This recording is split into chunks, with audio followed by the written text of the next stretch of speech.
Recon. Lord ay nasa may bandang itaas. Basag yung Torin nila pero lalaban ata Mongols ha. Oh, kaya nga bang depensa nito ng Legion Esports? May clear out naman nila yung Lord pero nakuha na nila yung kanilang gusto. An inhibitor doon sa taas. Gusto pa nga ata umisa. Walang traction pulse dito si Mikey. Nako! Nahuli! Nahuli si Joga bigla. That's one member down. Ang ganda ba ng pag-falling storm mo doon?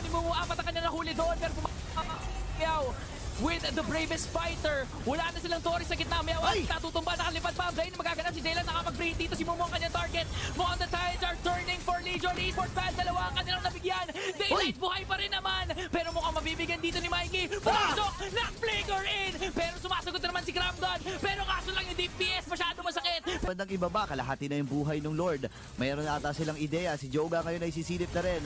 Kailangan niyang abangan at matyagan yung Tornos and Retribution. Yun na nga ang kanyang gagawin. Pero bitin pa ata. Pero nakuha na rin ni Joga. Habang si Bumi nakakuha na ng kill. Rin X ay nakapagpatumba na rin ng isa. Kailangan na umatras. Dito ni Shocker. Flicker ay nabitawan na rin ni Daylight. Dalawa na natitira para si Legion Esports. Pero may agawan pa rin nagaganap. Ay pagsabayan na si Daylight. Ang liwanag ata ng Legion Esports. Walang iba kundi si Daylight. Pero hindi niya kakayanin. Mikey with a kill. Nakuha man ng Legion Esports yung Lord. Si Joga na lang ang natitira.